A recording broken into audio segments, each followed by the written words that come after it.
to this episode of Let's Talk Someone Six Sports.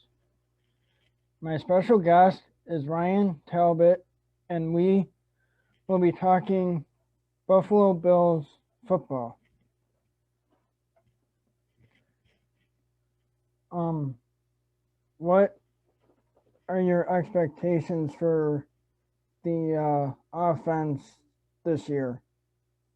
Well, first of all, Robby, thanks for having me on, and I appreciate you giving me the invite. So, offensive expectations for this Bills team. I think if they're anything less than a top three offense in this league, it would be a little bit of a disappointment, especially coming off of the year that they did 1 year ago. I think a lot of fans thought the Bills' offense was going to improve last year. Josh Allen, from year 1 to year 2, saw some gains. From year 2 to year 3, they thought you were going to see some gains as well, but he went off the charts and obviously, broke a lot of single season franchise records. Stephon Diggs leads the league, I should say, in receptions and yards. Cole Beasley, if it wasn't for a late season injury, probably goes over 1,000 yards receiving. You still have both of those receivers coming back. You still obviously have Josh Allen at quarterback. You have Gabriel Davis entering year 2 after scoring 7 touchdowns as a rookie, being one of Josh Allen's most trusted weapons when he's scrambling outside of the pocket, when he needs someone to make a play along the sidelines. And then you replace John Brown with Emmanuel Sanders. And listen, John Brown in his first year in Buffalo was a solid number 1 wide receiver. He goes over 1,000 yards. He helped Josh Allen a lot. Last year, he fell off due to injuries, and obviously he didn't have a great offseason this year as he asked for his release from the Raiders. So I think they've upgraded by swapping out Brown for Sanders, despite Sanders being a few years older. You throw in Devin Singletary, Zach Moss, Matt Breida, playing a smaller role in this offense, mind you, because they're going to go through the passing game first and foremost. But I think Singletary's looked improved this offseason. I think Moss is back and healthy from that ankle injury, and Breida adds a speed element. Last but not least, the tight end position. It's not a crucial position for the Bills, but Josh Allen has a lot of trust in Dawson Knox, and Knox's athleticism is off the chart. So if he can put things together this year, this offense can be scary good. Do you think that Josh Allen and Diggs will still have their chemistry even though they got Emmanuel Sanders this offseason? Yeah, I absolutely do it. And, it's a credit to Josh Allen and Stephon Diggs to come out of the gate with the type of chemistry that they did. Because last year, as you know, Robby, it was a very unusual offseason due to COVID-19. Teams didn't get together in a traditional sense in the OTAs and things like that. Rookie camp was done over Zoom. A lot of these new faces, whether you're talking rookies or players that you sign in free agency or traded for, like with Stephon Diggs, they didn't get to work with the coaches, with the teammates, and then obviously most importantly in this case with Josh Allen. So they got together in Miami for, I think, 2 days. And then obviously once training camp started up, they got together for a little bit of time there. But despite that lack of time together, week 1, they hit the ground running, and they looked like a unit that had been together for many years, despite it only being a few months. So I have absolutely no doubt that their chemistry is going to be A-OK. It's going to come down to, can Josh Allen and Sanders, however, get on the same page? Because Sanders in training camp, he's missed some time this summer because of injuries. But when he's been out there, they've been really working on that. There might be a few mistakes here and there where Allen thinks Sanders is going to do something different. Allen puts the ball somewhere a little bit differently than Sanders expects, but that's to be expected when you're, new to one another. I think as the year goes on, their chemistry will improve as well. How do you think Dawson Knox will do this year with Allen? Knox is the wild card. He's that mystery player. I thought when the Bills had brought in Jacob Hollister, who's obviously no longer on the roster, it was to kind of push Dawson Knox a little bit and say, listen, there's someone here that could possibly end up taking your role as the season goes on. That's not how it shaked out.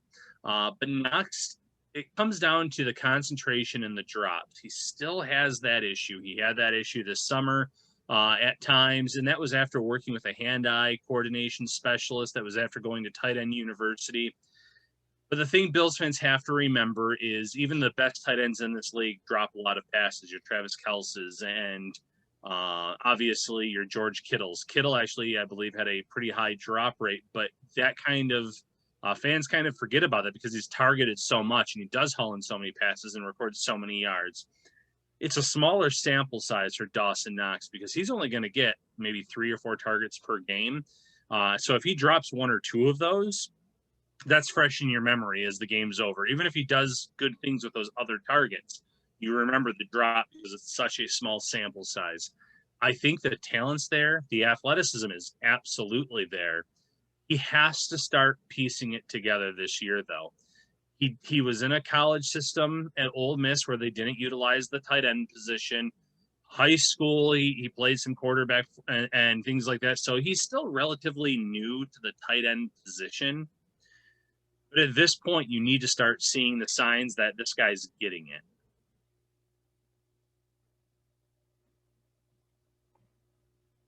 How do you think like Cody Ford would be as the right tackle? Well, I think they're going to try to get him in. I think he meant right guard there. You know, it's interesting. When I was at a few of the practices this summer, when I was at the preseason, one of the preseason games, I thought Ford held his own, looked really good with those starting offensive linemen. But for whatever reason, Sean McDermott's not ready to declare him the winner of that competition just yet. He said that competition's still ongoing with Ike Butker. It's going to be interesting because I want to see Ford out there. Ford has had some bad luck in his first 2 years with injuries. He didn't have a full traditional offseason as a coming into the league as a rookie because he was in the college football playoffs. He had a lot of the different senior, the different things that the players go to, the pro days, obviously, the traveling, meeting with teams, workouts. He didn't get to prepare for his rookie season last year, COVID. Then he has an injury early on in the year. And it comes down to how is he going to look now? I think he's checked almost every box in terms of what my expectations were, and he's kind of exceeded them. He's certainly better as a run blocker than he is as a pass blocker, but he can still, keep those defensive linemen in front of him for a few seconds. And the way Josh Allen gets rid of that ball a lot of the time, like we saw in that Packers preseason game, he doesn't need to take too long, and Allen has some mobility, things like that. Butker, to his credit, started a lot of games last year, and as the year went on, he got better and better. So maybe this is just a tactic to try to push Ford all the way down to the wire. Maybe the Bills think Butker is better in pass protection, and the way that this offense is built, they want to give him the opportunity. I'll wait and see on that, but Ford is a player that I'm definitely watching this season. Who do you think the backup center would be if Mitch Morris got hurt? That's a great question because they could kick John Feliciano over to that role like they have in the past, but then you're replacing one of your starting guards. I think that if Mitch Morris were to miss any time this year, they would try to get Ryan Bates in there first. Ryan Bates is that utility man for this offensive line. He can literally play all 5 positions, which is impressive. You usually can't play tackle, guard, and center, but he can do it all. And I think that, the Bills would feel very comfortable if Bates ended up having to play for any period of time in place of Mitch Morris.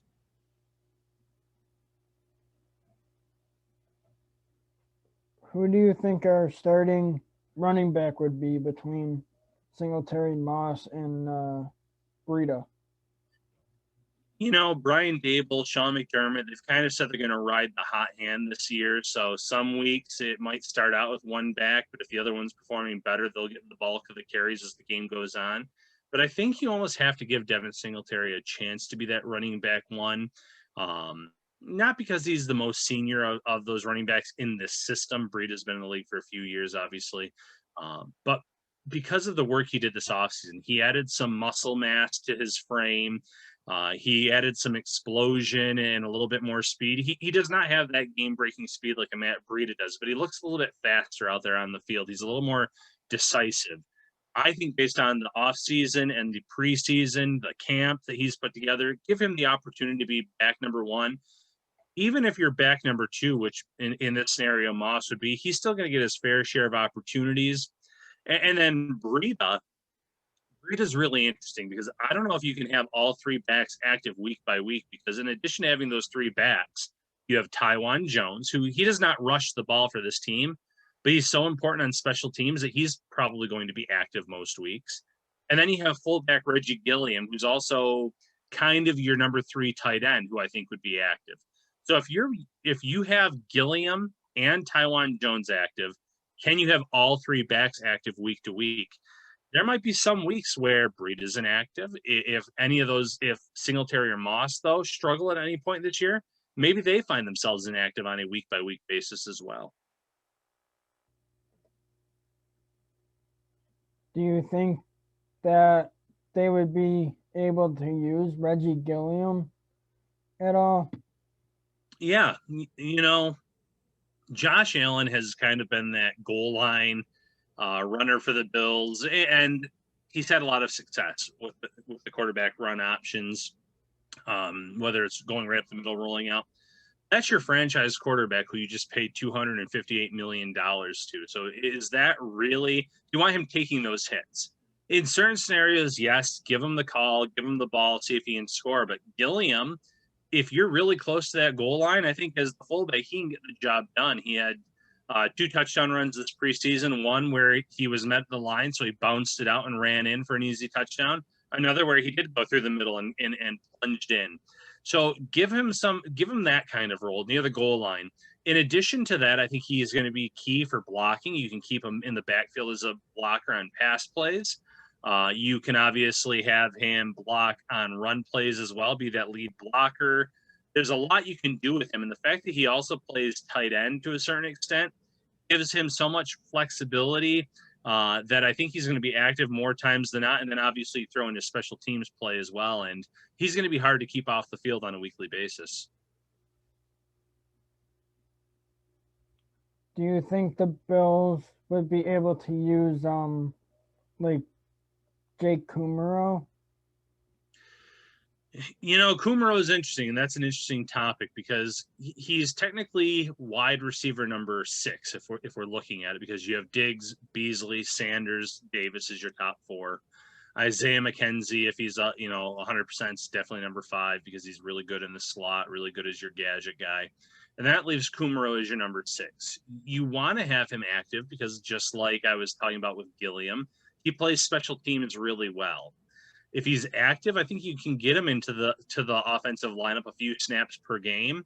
But unless there's an injury, he's not a guy you're going to see out there for significant reps. He's still going to be a valuable contributor, though, in week for this team when they're getting ready for their opponents.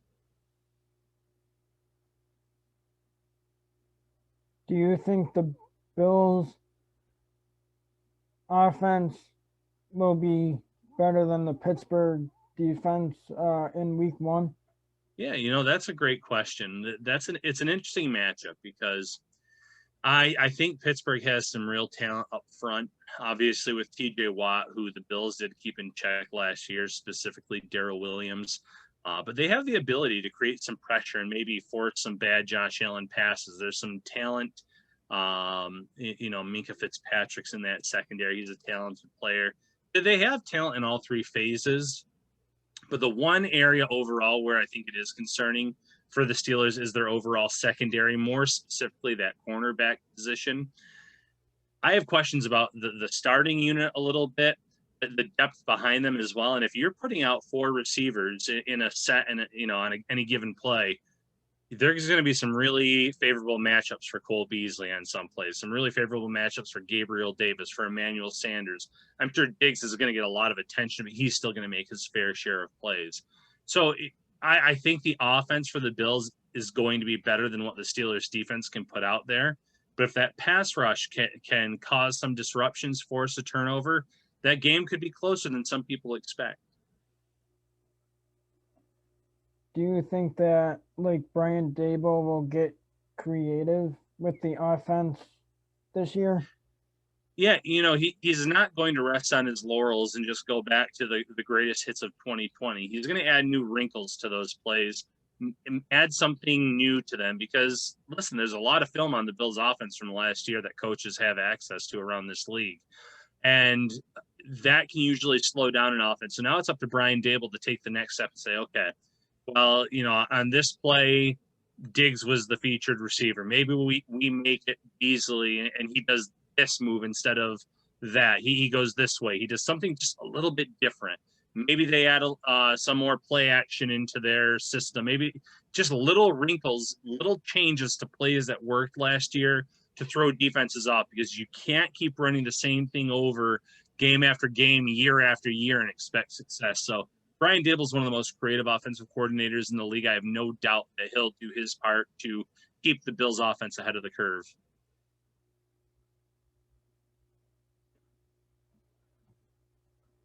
Do you have any questions for me? So Yeah, absolutely. Let's talk a little bit about the offense, Robby. After roster cuts, were there any surprises in your opinion? Well, I mean that Daryl Johnson, when he got traded to Carolina. Mm-hmm. So were you thinking the Bills were going to try to keep 7 defensive ends in that scenario? I thought they would keep 6 or 7. Mm-hmm. Johnson was interesting just because he was showing some improvement as a pass rusher. He is only 24 years old. You have some older guys in Jerry Hughes and Mario Addison. But I think they look at Hughes as being, they're one of their locker room leaders. He's the longest tenured Bill player on this roster. Mario Addison, they like him for the leadership as well, and I highly doubt there's any trade market for him. You're not getting rid of Greg Rousseau or AJ Epinesa or Boogie Basham.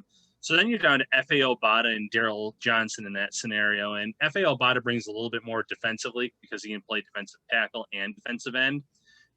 They did give up a young, talented player who's getting better as a pass rusher and is really good on special teams. So I could see that being a surprise for some, for a lot of people around there. Obviously, the Bills talked about having a lot of interest from other GMs in their defensive line. So not shocked that a pick came back, just because the Bills have so much talent. It would have been hard to find room for another player.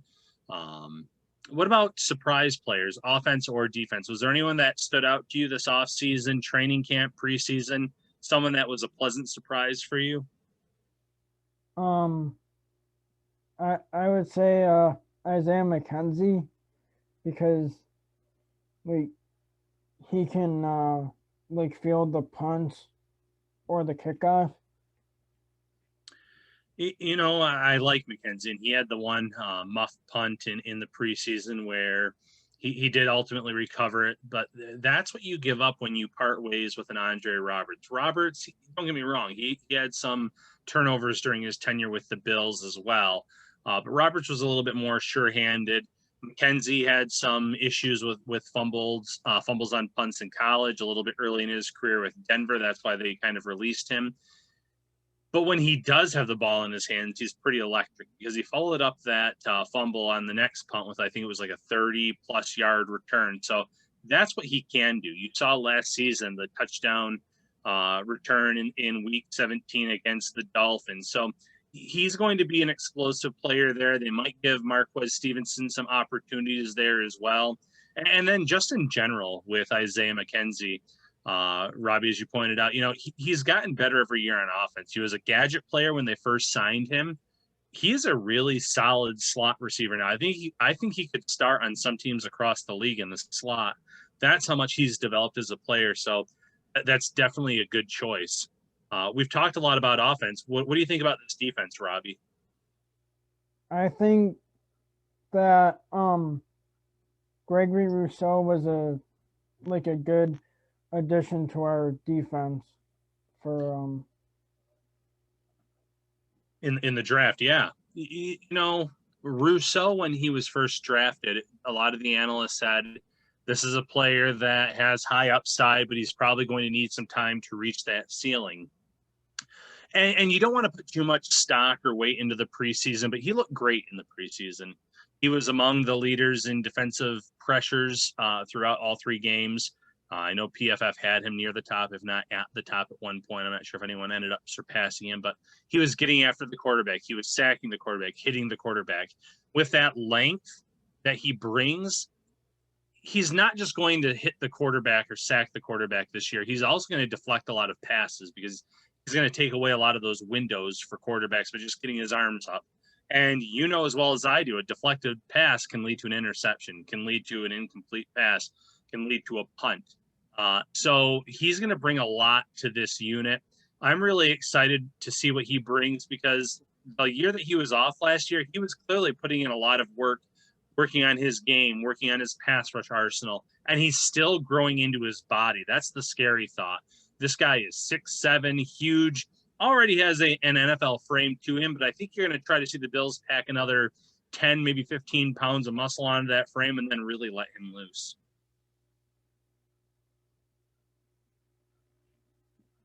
Do you think that like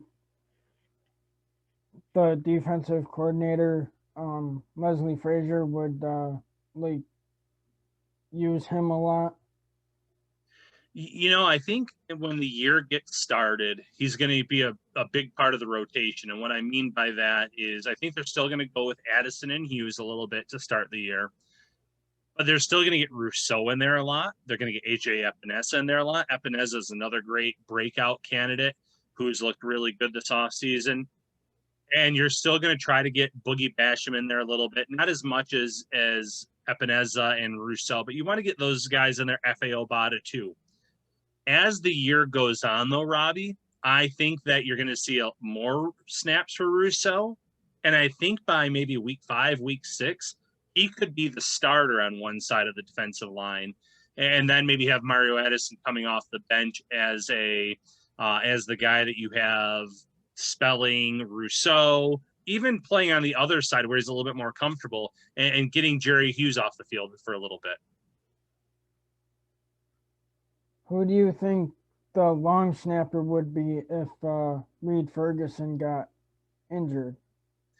You know, hopefully that doesn't happen in season. I know they went with AJ Epinesa in the preseason, so that's definitely who it would be. Epinesa would be that emergency long snapper. Now, that being said, if there was an injury that occurred, the Bills could sign someone to their practice squad. If it was an injury that would maybe keep him out for a few weeks, they might have to roll with Epinesa for 1 week just because of the process of getting players into the building and things like that. But they could always find someone on the market if they need to if it was a week-to-week injury where he could miss 2 or 3 games. But in a 1-game scenario, definitely AJ Epinesa. I know there was 1 extra point attempt that the Bills didn't get to attempt, and I have to go back and look and see if that was the snap, if it was the hold, if it was a combination of both. But he also fared well on an earlier snap for an extra point and then on a punt as well. So, you know, all things considered, not a bad performance by Epinesa.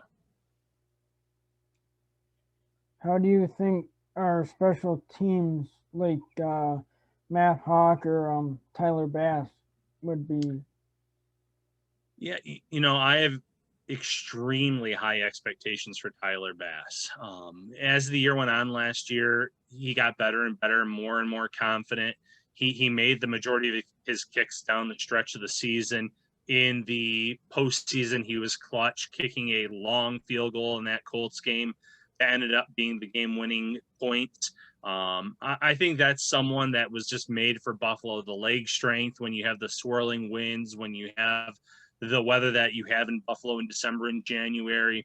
I think that he could break his scoring record from last year again this year based on how many opportunities he's going to get to kick extra points. He's kind of an offensive. He's kind of another weapon for this offense because if the Bills get the ball with 20 or 30 seconds before halftime and you can get in range of a 60, 65-yard kick, why not give him a shot? He has the leg strength to do it. And those are just bonus points that a guy like Tyler Bass can bring. Matt Hawk, you know, I didn't think he was great this preseason. I wasn't blown away with him. He's consistent, for better or worse, where a guy like Corey Bojorquez, who was with the Rams and ended up getting traded to the Packers, he was so talented but so frustrating because he would kick a 65-yard punt that would bounce out at the 5 or bounce out at the 2, and then the next punt would hit off the side of his leg and go 28, 32 yards, and you didn't know what you were going to get on a kick-to-kick basis. Hawk isn't going to be that give you those huge punts, but I think you're getting a lot of fair catches out of him. I think you're going to get better situational punts in terms of kicking it near the sidelines. He's more consistent there. He can do little things. And I think they also brought Hawk in for the holding ability, knowing how important that is for Tyler Bass and his success, bringing in a kicker that can handle the holding responsibilities for this team.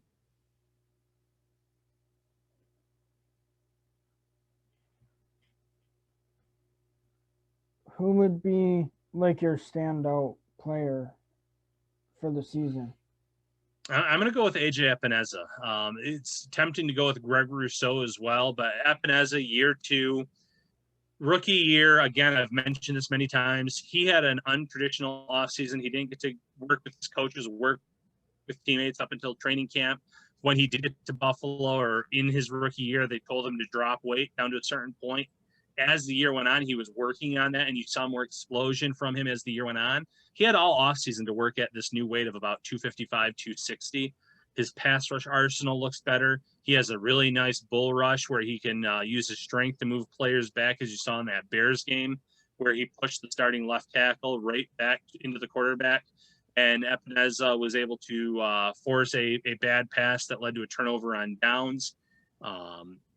I think that the potential's there. And then in addition to the power moves that he has, his explosion, his burst, his speed has looked a lot better as well. What about you, Robby? Who's your breakout player for this team? Mine would have to be Tremaine Edmonds. That's a good choice. You know, Edmonds is really interesting because of where he was drafted. The Bills traded up for him. They landed him in the first round, same year as Josh Allen. I think they were kind of looking for a leap from him last year that Josh Allen kind of made at the quarterback position. They were looking for Edmonds to become this all-around linebacker, doesn't miss tackles all over the field. And early in the year, he struggled, but you have to remember he was also dealing with an injury where I think one of his arms was not even close to 100% for the first half of the season. And then even as the year went on and it got better, I don't think he was ever really playing at 100%. So I think this year, coming in healthy, I think he's going to be able to play a lot more aggressively. And then obviously now this being his 4th year in the system, I think he's also going to diagnose plays better. He's going to know where to be, what to do. And just like Rousseau, he has a really long wingspan, so he can make life miserable for quarterbacks in terms of taking away passing lanes, deflecting passes, intercepting balls. So really good choice there.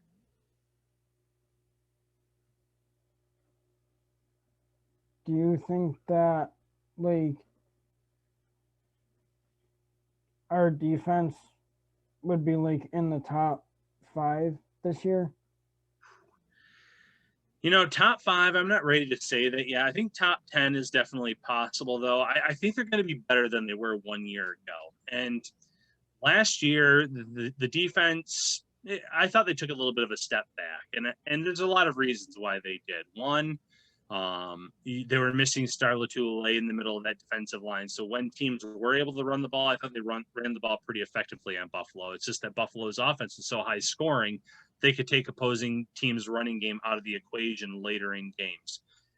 I thought that they obviously had some games where they looked out of sorts a little bit. That Tennessee game, Tennessee was able to kind of toy with them a little bit, put up a lot of points on that Bills defense. And mind you, that game was pushed back and moved around due to COVID, and I think that played a factor in it. But there were just some times that defense didn't look like itself. I think that coming into this year, having Latulippe back, knowing that this roster is pretty healthy. I know they were pretty banged up entering the final week of the preseason, but it looks like all the cornerbacks that were dealing with injuries are going to be good to go. The linebacker position is pretty healthy. Defensive end position is pretty healthy. So I think they're going to be ready to roll week one, and they're going to be able to get after Ben Roethlisberger to a certain extent, because that offensive line is very questionable in Pittsburgh.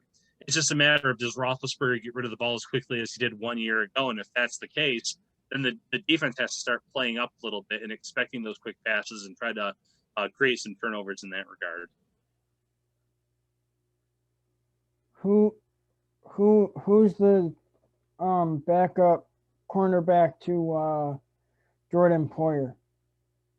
So, backing up Poyer at safety, I'm guessing would be Jaquan Johnson.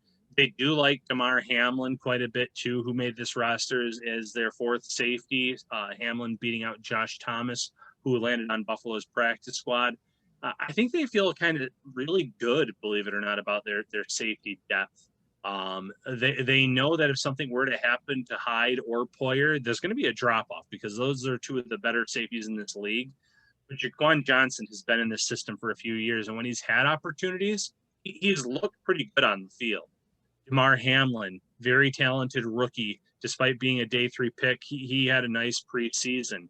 And in a worst case scenario, the Bills could even play Saran Neal as a safety. He started out as a safety. They now have him listed as a cornerback, but he can do a little bit of everything. So they definitely have a lot of depth at safety behind Jordan Poyer.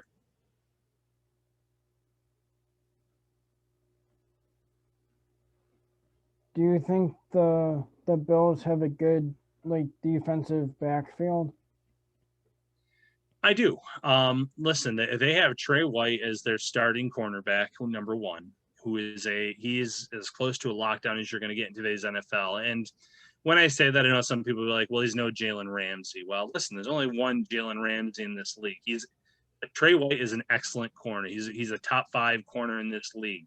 He might give up some receptions, but he also locks down his guy a lot, where opposing quarterbacks don't even target his side of the field. So you're good there. I just mentioned Hyde and Poyer, one of the best safety units in the NFL.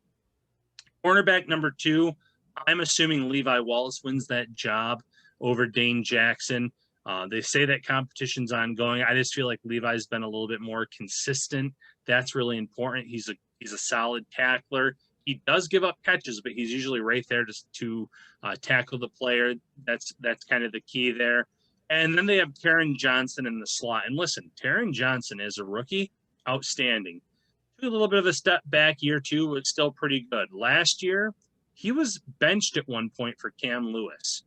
And then Cam Lewis got injured and Johnson came back in. And once Johnson came back in, he played a lot better. Maybe he just needed that moment of, oh my goodness, if I don't turn it on here, if I don't, start making plays, they're going to replace me. And then obviously in the regular season, he had the pick 6 against Roethlisberger and the Steelers.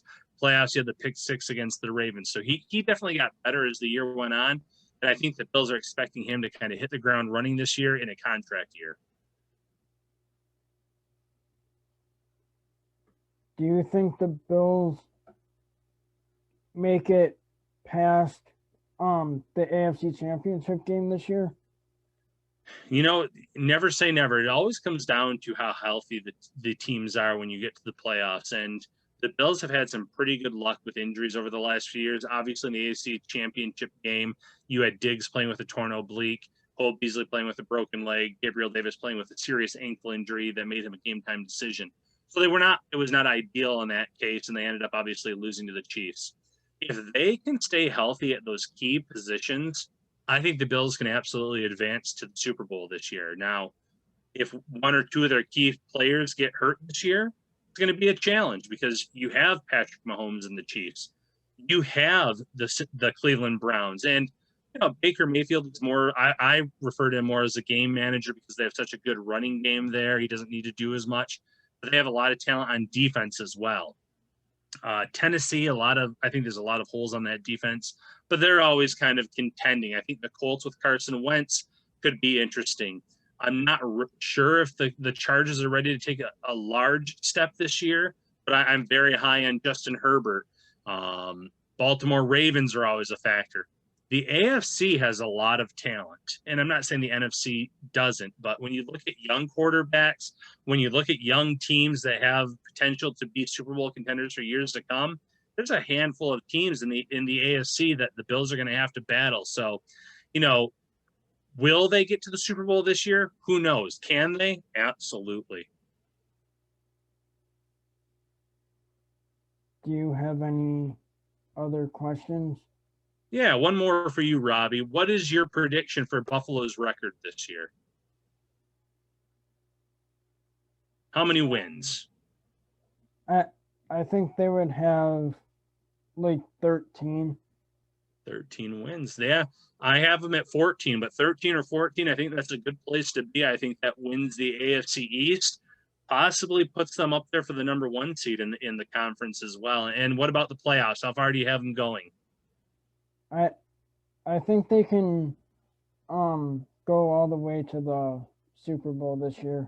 Win it all? I think they could win it. Very good. Very good. There you have it. I like that, Robby.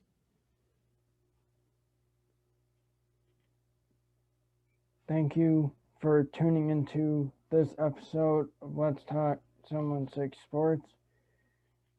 Thank you to my special guest, Ryan Talbot, and go Bills.